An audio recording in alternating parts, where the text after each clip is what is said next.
Hello दोस्तों, आपका स्वागत है मेरे चैनल किड्स होम ट्यूटोरियल्स में। आज का जो वीडियो है वो एमपी पुलिस 2021 की प्रिपरेशन करने वाले स्टूडेंट्स के लिए है। तो यहाँ पर मैंने प्रीवियस ईयर के कुछ क्वेश्चंस लिए हैं और ये पेपर जो है इंग्लिश का है। तो इंग्लिश के आईएमपी क्वेश्चंस को लिया गया है और उन्हें मैंने एक्सप्लेन किया है। अगर आपको ये वीडियो अच्छा लगे तो आप मुझे कमेंट कर दीजिएगा ताकि मैं आपके लिए इस तरह से आगे और वीडियो बनाऊँ और ज़्यादा से ज़्यादा क्वेश्चंस को कवर कर सकूँ। तो चलिए स्टार्ट करते हैं आज का वीडियो। तो यहाँ फर्स्ट क्वेश्चन है, each individual help to stop pollution of the environment. आपके ऑप्शंस हैं must, may, dare and might. तो यहाँ देखिए, मस्ट का मतलब है कि कोई हमें काम करना चाहिए जो ज़रूरी है, उसके लिए हम मस्ट का यूज़ करते हैं। मे का यूज़ हम करते हैं संभावना बताने के लिए या परमिशन देने के लिए। तो यहाँ कोई परमिशन की बात नहीं हो रही और संभावना की भी बात नहीं हो रही है। फिर है डेयर, तो डेयर हमें यहाँ कोई दुस्साहस नहीं करना है। माइट होता है संभावना को व्यक्त करने के लिए, तो हम संभावना भी व्यक्त नहीं कर रहे हैं। तो इस प्रकार से ये तीनों ऑप्शंस हमारे रॉन्ग हैं। इसका मतलब ये है कि मस्ट हमारा राइट आंसर होगा। तो दोस्तों, each individual must help to stop pollution of the environment. तो चलते हैं यहाँ पर नेक्स्ट क्वेश्चन की तरफ। नेक्स्ट क्वेश्चन है, आई caught the bus if I had hurried. तो दोस्तों, यहाँ पर आपको अगर इफ़ का सेंटेंस फॉर्मेशन आता है तो आप यहाँ पर इसको बहुत ही आसानी से कर सकते हैं। तो देखिए, यहाँ पर सेंटेंस जो है वो पास्ट टेंस में है, इसीलिए देखिए कैन हैव और कैन नॉट हैव का यूज़ तो बिल्कुल भी नहीं होगा। अब आपके पास दो ऑप्शंस बचते हैं। तो याद रखिएगा, जब भी इफ़ के साथ सब्जेक्ट हैड और वर्ब की थर्ड फॉर्म हो तो वहाँ पर कुड हैव और वुड हैव का यूज़ होता है। तो इसीलिए कुड नॉट हैव नहीं होगा, हमारा आंसर होगा could have. I could have caught the bus if I had hurried. मैंने बस पकड़ ली होती अगर मैंने जल्दी की होती। चलिए नेक्स्ट क्वेश्चन की तरफ चलते हैं। You introduce yourself, he might not remember you. यहाँ आपके ऑप्शंस हैं शुड, कैन, कुड एंड मे। तो देखिए, यहाँ पर you should introduce your self, you can and you could. तो कैन और कुड तो नहीं होगा, क्योंकि कैन अपनी एबिलिटी बताने के लिए होता है तो हमें एबिलिटी नहीं बताना है, और कुड पास्ट के लिए यूज़ होगा तो वो भी हमें नहीं करना है यहाँ पर। इसके बाद बचता है मे, तो हमें कोई संभावना भी नहीं बतानी है। यहाँ पर कहा जा रहा है कि आपको ये काम करना चाहिए। तो आपका जो करेक्ट आंसर होगा वो होगा शुड।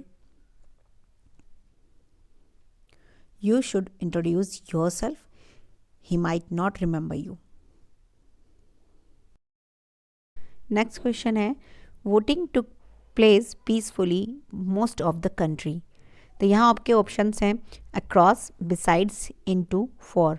तो देखिए, यहाँ पर इनटू तो होगा नहीं, क्योंकि into most of the country नहीं होगा। बिसाइड्स भी नहीं होगा, क्योंकि बिसाइड्स का मीनिंग होता है कि अतिरिक्त आप क्या कर रहे हैं। And for most of the country भी नहीं होगा। तो यहाँ आपका आंसर होगा across most of the country. Voting took place peacefully across most of the country, क्योंकि जो है ये पूरी कंट्री के अंदर हुआ है, एक तरफ से दूसरी तरफ तक। एंड नेक्स्ट क्वेश्चन है यहाँ पर, दे वॉक्ड स्लोली द वुड्स। तो दोस्तों, यहाँ पे आपके ऑप्शंस दिए हुए हैं through, under, above and four. तो देखिएगा, फोर द वुड्स तो नहीं होगा, क्योंकि वो वुड के लिए नहीं कर रहे हैं। अंडर द वुड्स भी नहीं होगा। ठीक है, अब आपके दो ऑप्शंस बचते हैं थ्रू एंड अबव।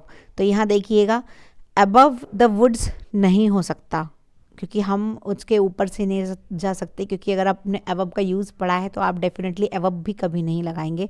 तो यहाँ हमारा जो राइट आंसर होगा वो होगा थ्रू। तो they walked slowly through the woods. Question है, the author's wife was a good editor, being a great writer herself. चार options, besides, by, with and last one on. तो देखिए, on being a great writer नहीं होगा, क्योंकि on का मतलब होता है किसी चीज़ के ऊपर। विथ भी यहाँ पर आपका आंसर नहीं हो सकता, क्योंकि इसका मीनिंग होता है के साथ। अब यहाँ पे बचता है बाय। तो बाय होता है किसी के द्वारा, किसी पर्सन के द्वारा, बीइंग अ ग्रेट राइटर, तो ये भी आंसर नहीं होगा। तो बिसाइड्स हमारा आंसर होगा, क्योंकि बिसाइड्स का जो मीनिंग होता है वो होता है कि एडिटर के साथ साथ, एडिटर के अतिरिक्त वो एक राइटर भी थी। तो इस तरह से आपका करेक्ट आंसर हो जाएगा बिसाइड्स। नेक्स्ट क्वेश्चन है, he is much me rank.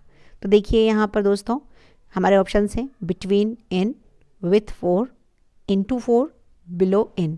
तो देखिए बिटवीन इन का यूज़ नहीं होगा क्योंकि बिटवीन के लिए दो चीज़ों के बीच में बताया जाता है। विथ फोर भी नहीं होगा क्योंकि विथ होता है किसी के साथ, तो he is much with me, four rank नहीं होगा। इनटू मी नहीं होगा, तो यहाँ एक ऑप्शन बचता है बिलो, तो below me in rank, he is much below me in rank. आपका करेक्ट आंसर हो जाएगा फोर्थ ऑप्शन। तो चलते हैं नेक्स्ट क्वेश्चन की तरफ। He didn't earn much money and he gambled away he had saved. तो यहाँ पे आपके चार ऑप्शन हैं, little, a little, the little and some. तो दोस्तों सबसे पहले यहाँ पर सम को हम कैंसिल आउट करेंगे क्योंकि हम यहाँ मनी की बात कर रहे हैं, तो मनी में यहाँ पर हमें लिटिल का ही यूज़ करना है। आप कौन सा फॉर्म यूज़ करेंगे वो देखना है। तो देखिए यहाँ पर लिटिल का मीनिंग जो होता है वो होता है ना के बराबर, यानी कोई चीज़ है पर ना के बराबर, तो ये कैंसिल हो गया। अ लिटिल का मतलब होता है कि कोई चीज़ बहुत थोड़ी है पर फिर भी इतनी है कि हाँ ठीक है काम चल जाएगा, तो ये भी यहाँ पर इसका आंसर नहीं है। अब यहाँ पर वो क्या है, जुए में पैसा हारा है, तो कौन सा पैसा हारा है, जो कि उसने सेव किया था, यानी द लिटिल। इसका मतलब होता है कि एक छोटा अमाउंट पर जितना था वो पूरा के पूरा, तो इसीलिए इसका आंसर होगा द लिटिल। तो दोस्तों यहाँ नेक्स्ट क्वेश्चन है, I have money so I will be able to lend you some. देखिए फोर ऑप्शंस हैं, little, a little, the little and a few. तो यहाँ पे सबसे पहले हम कैंसिल आउट करेंगे अ फ्यू, क्योंकि ये जो होता है काउंटेबल के साथ यूज़ होता है और मनी अनकाउंटेबल है, और लिटिल तो निगेटिव सेंस में जाएगा, तो इसलिए ये भी हमारा आंसर नहीं होगा। तो अ लिटिल या द लिटिल में से हमारा आंसर होगा। तो यहाँ देखिए द लिटिल का मतलब होता है कि एक छोटा अमाउंट पर पूरा के पूरा। तो देखिए यहाँ I have the little money so I will be able to lend you some, तो उसमें से मैं कुछ दे रही हूँ ना, तो इसीलिए द लिटिल नहीं आएगा, यहाँ पर आएगा अ लिटिल। अ लिटिल का मतलब है कि थोड़ा सा पैसा पर इतना कि काम चल जाएगा, तो मैं उसमें से तुम्हें कुछ उधार दे दूँगा।